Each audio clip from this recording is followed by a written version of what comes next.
Apakah Pak Polri dikriminalisasi? Menurut kau gimana? Lu punya otak nggak?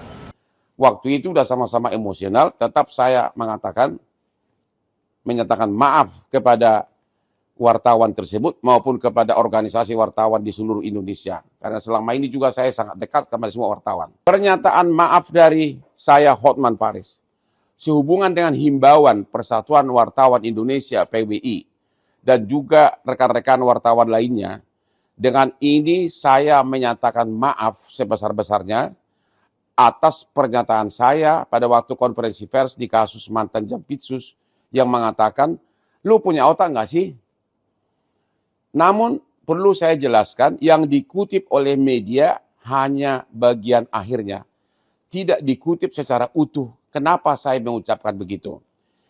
Fakta kejadiannya adalah, wartawan pertama bertanya kepada saya, apakah instansi terkait punya hidden agenda atau acara tersembunyi? Saya jawab, saya tidak tahu. Saya tidak punya kapasitas untuk menjawab itu. Belum selesai saya jawab, tiba-tiba wartawan kedua bertanya, apakah instansi tersebut melakukan kekeliruan? Akhirnya saya emosi karena saya udah bolak-balik, saya tidak tahu. Akhirnya saya jawab, kamu punya otak nggak sih?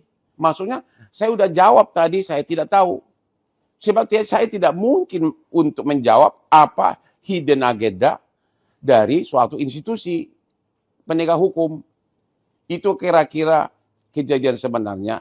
Tapi terlepas dari fakta kejadian sebenarnya, waktu itu udah sama-sama emosional, tetap saya menyatakan maaf kepada wartawan tersebut maupun kepada organisasi wartawan di seluruh Indonesia. Karena selama ini juga saya sangat dekat kepada semua wartawan.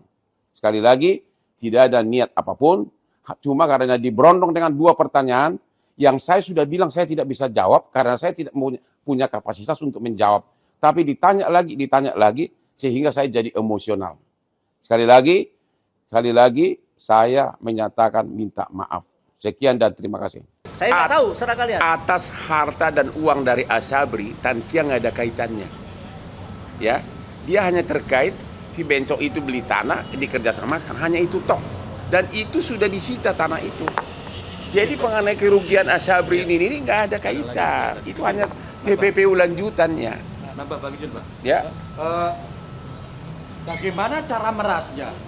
Sementara fakta yang didalilkan, si Ferry memberikan uang kepada si Norman 5 juta, itu tidak betul. Itu adalah fitnah. Kedua, pihak karyawan money changer 7 orang pada saat mentalnya down diancam dengan pasal sumpah palsu kalau memberi keterangan palsu. Mereka menyatakan semua tidak ada uang 5 juta dolar masuk ke money changer.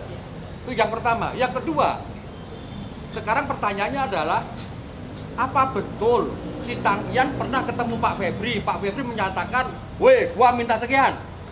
Fakta itu nggak ada. Tangkian menyatakan nggak pernah ketemu Pak Febri.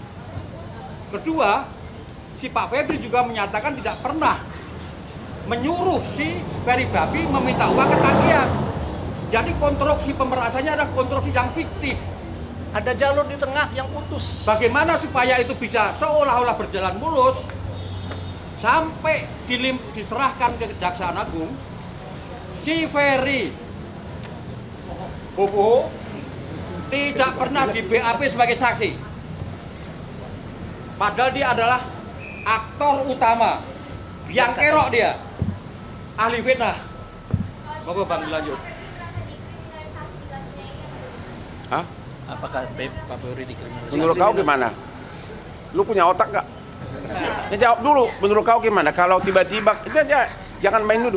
Kalau kau tiba-tiba digeledah rumah lu sampai celana-celana lu misalnya dipamerkan, itu tanpa diperiksa saksi apapun, itu namanya apa? Jawab sendiri. Nggak, jawab sendiri dulu. Itu apa? Itu belakangan. Itu mendapatkan persetujuan belakangan mah gampang. Saya sudah 43 tahun pengacara. Itu didapatkan persetujuan belakangan. Sudah disita dulu, baru persetujuan. Siapa? Pak Febri belum pernah diperiksa. Belum ada pemanggilan. Belum. Yuk, dari awal saya udah bilang, langsung sudah diviralkan, ditanya juga enggak, dipanggil juga enggak, sudah langsung, bahkan dari mulai cara membuka, belum dibuka Udah videonya. mesinnya aja, lemari mesin, udah masuk video, udah nyampe ke Singapura, baru mau dibuka. Tadi tanpa diperiksa langsung diperiksa. Emang lu nggak tahu, emang itu dia, makanya apa? Apakah akan ada pra peradilan gitu, Pak? Sabar, ada waktunya, oke? Tapi coba dulu pakai suara hatimu. Ya, ini Jampitsus loh. Ya, bagaimana masyarakat lemah, itulah salah satu kenapa Hotman Paris turun yang kliennya berjubel konglomerat. Mana mungkin saya mengharapkan uang dari Pak Febri, ya, itu nanti gua jelaskan kenapa saya mau di sini. Apa? Katanya waktunya sudah disuruh selesai. Apa? Kita sudah disuruh selesai. Enggak, yang belum ada 2 lagi Pak, nggak bisa selesai. Sabar Pak, saya berwenang di sini. Yang kedua, itu satu ya. Yang kedua, biar jelas, Asabri selesai ya. Sekarang yang kedua soal soal itu dulu. Blackout. Ini yang paling lelucon. PT yang jadi supplier batu bara yang dituduh terlibat itu ternyata dia tidak supplier untuk Sumatera Utara. Iya, untuk Jawa Bali. Padahal blackout kan di Sumatera Utara dia untuk Bali dan Jawa. Ya terus apa kaitannya? Ngerti nggak? Suralaya, PT Ya nggak ada kaitannya Bali dan Suralaya. Itu jelas-jelas itu paling parah lagi. Ya, dituduh dan kerugian 5 triliun dari mana? Orang cuma 2 malam belum pernah dihitung. Artinya PT yang dituduh katanya menyogok itu tidak ada kaitannya dengan suplai batu bara untuk Sumut. Dia adalah Bali dan Suralaya ya. Ya, itu paling fatalnya. Ya. Itu pun di situ yang memberikan sogok juga belum tersangka. Nggak ada tersangka. Halo Mas, nggak ada tersangka. Kemudian kasus ketiga yang kasus Krakatau Steel juga nggak ada tersangka. Itu adalah PT swasta yang punya hutang kepada anak perusahaan Krakatau Steel. Hutangnya masih ada, belum ada keuangan negara yang dirugikan. Jadi benar-benar nggak ada. Karena agar gerak cepat, saya akan terangkan mulai yang poin lain ya. Ya sekarang kenapa seorang Hotman Paris yang sudah sukses mau?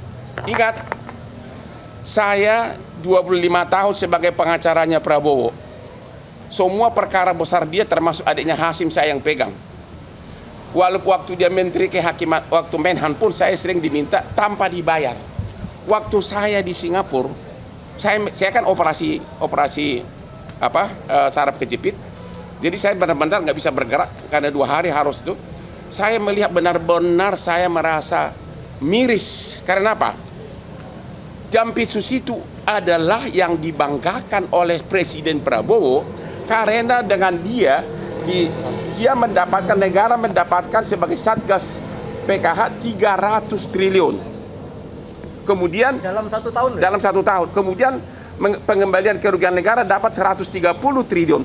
Sudah 430 triliun kembali dibanggakan oleh Presiden. Bayangin orang yang kebanggaannya Presiden tiba-tiba dikriminalisasi, bahkan tanpa pamit sama Presiden. Karena waktu saya di Singapura saya bikin akun bahwa nggak mungkin Presiden nggak tahu, ternyata nggak. Subscribe, share, like, and comment. Subscribe, share, like, and comment. Subscribe, share, like, and comment. Subscribe, share, like, and comment. Subscribe, share, like, and comment.